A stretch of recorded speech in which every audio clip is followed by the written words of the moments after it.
ఒక real estate వ్యాపారి అయినటువంటి దస్తగిరిని కడపలో హత్యకు గురైతే అది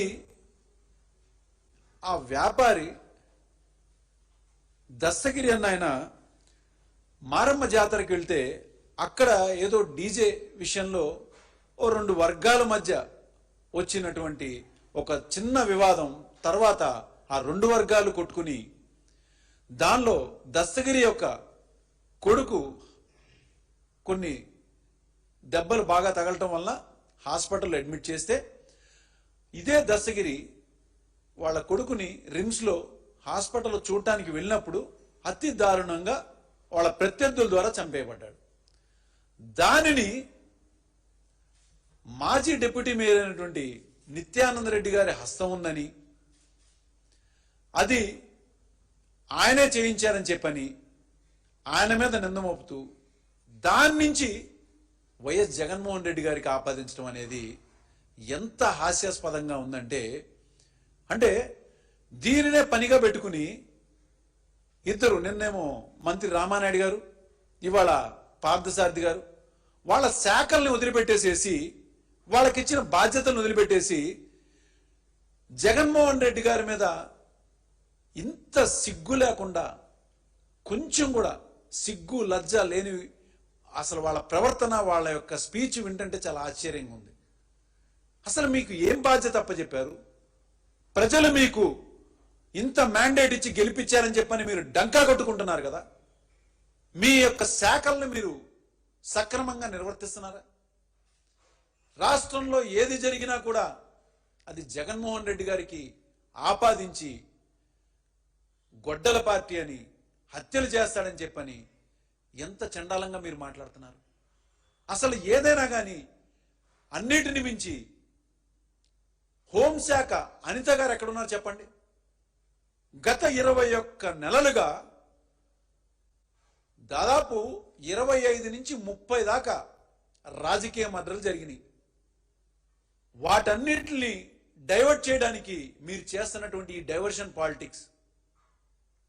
ఎందుకంటే మీరు రాష్ట్రంలో ఎక్కడో రాజధాని ఒకటి కడతామని చెప్పి అడ్డగోలుగా దాని వెనక చేస్తున్నటువంటి అక్రమాలని ప్రజలు గుర్తుపడతారని, ప్రజలకి మేము స్పష్టత ఇస్తున్నామని మెల్లిమెల్లిగా గమనించి వాళ్ళు మీ మీద వ్యతిరేకత తీసుకుంటున్నారని చెప్పని తెలుసుకున్న మీరు ఇవాళ దాన్ని డైవర్ట్ చేయడానికే ఈ దస్తగిరి యొక్క విషయాన్ని బయటికి తీసుకొచ్చి జగన్మోహన్ రెడ్డి గారు హత్య రాజకీయాలు చేస్తుంటారు, ఆయనది ఒక గొడ్డల పార్టీ అని ఎంత సిగ్గు లేకుండా ఒక మంత్రి స్థానాల్లో ఉన్నటువంటి వాళ్ళు వాళ్ళ శాఖల్ని వదిలిపెట్టి, ముఖ్యంగా అనిత గారు అయితే అసలు అడ్రస్సే లేరని చెప్పుకోవాలి.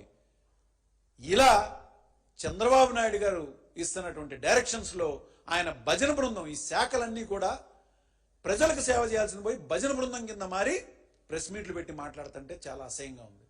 దేని గురించి మీరు మాట్లాడుతున్నారు? మీకు ఇచ్చిన బాధ్యత ఏంటి? డెవలప్మెంట్ దృష్టిలో మీరు ఎక్కడైనా పెట్టారా? ఎక్కడైనా కానీ సక్రమంగా ₹1 ఇన్వెస్ట్మెంట్ జరిగిందా? చెరువుల్లాగా ఉండేటువంటి స్థలాల్లో కొన్ని లక్షల కోట్లు మీరు దారబోసి ప్రజాధనాన్ని అడ్డమైన అప్పులు చేసి అక్రమంగా దోచుకోవడానికి మీరు చేస్తున్నటువంటి నిర్వాకాన్ని డైవర్ట్ చేయడానికి ఈ పాలిటిక్స్ అని చెప్పాలి. రాజకీయాల గురించి, రాజకీయ హత్యల గురించి మాట్లాడుకుంటే ఎవరిది ఏం చరిత్రో నేను స్పష్టత ఇస్తాను, తీసుకోండి.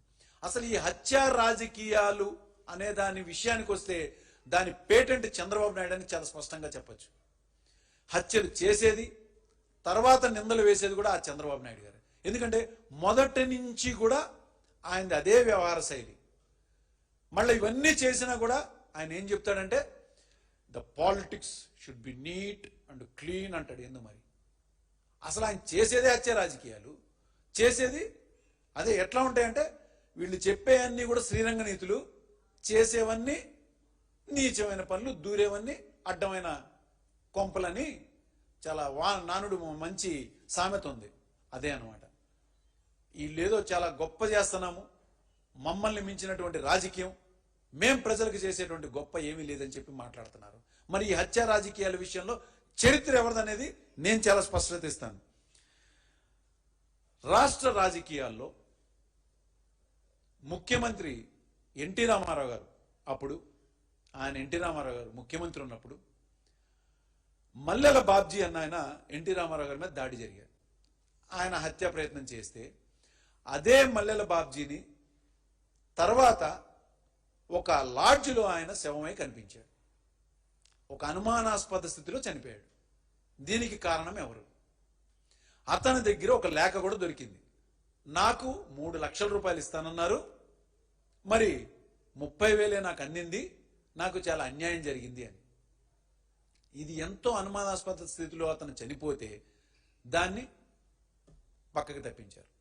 మరి ఆ రోజున్నటువంటి తెలుగుదేశం పార్టీ యొక్క నీచమైన రాజకీయాలు ఎండగడుతూ ఒక ఎన్కౌంటర్ అనేటువంటి ఒక మ్యాగజైన్ పింగళి దశరథరామ్ గారిని ఇదే విజయవాడలో అతి దారుణంగా కొన్ని రౌడీ మోకలతో నరికి చంపించారు. ఆ కేసు ఏమైంది తెలియదు. అది కూడా కాదు, రాఘవేంద్రరావు అని చెప్పని గతంలో ఆయన ప్రిన్సిపల్ సెక్రటరీగా చేసినటువంటి ఒక ఐఏఎస్ ఆఫీసర్ కూడా కనకదుర్గమ్మ గుడికి దర్శనానికి వెళ్ళి వస్తుంటే ఆయనను కూడా యాక్సిడెంట్ చేసి చంపించారు. ఆ కేసు ఏమైంది తెలియదు.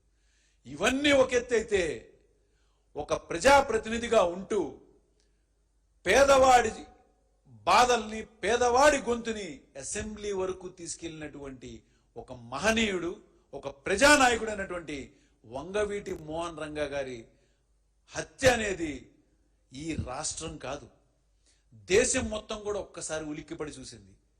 ఎందుకంటే అది ఎవరో రౌడీ మోకలతో జరిగినటువంటి విషయం కాదు. అది పూర్తిగా కూడా ప్రభుత్వం ఇన్వాల్వ్ అయ్యి వాళ్ళ యొక్క మనుగడ ఎక్కడ దెబ్బతింటుందో, ఒక పేదవాడి గొంతుకు అసెంబ్లీ వరకు వచ్చింది, రేపు రాజకీయంగా అధికారంలోకి ఎక్కితే ఏమవుతుందో అని చెప్పని భయం వేసింది. కాబట్టే వంగవీటి మోహన్ రంగా గారు గాంధేయవాదంతో ఆయన నిరాహార దీక్ష చేస్తుంటే, పేదల కోసం పోరాడుతుంటే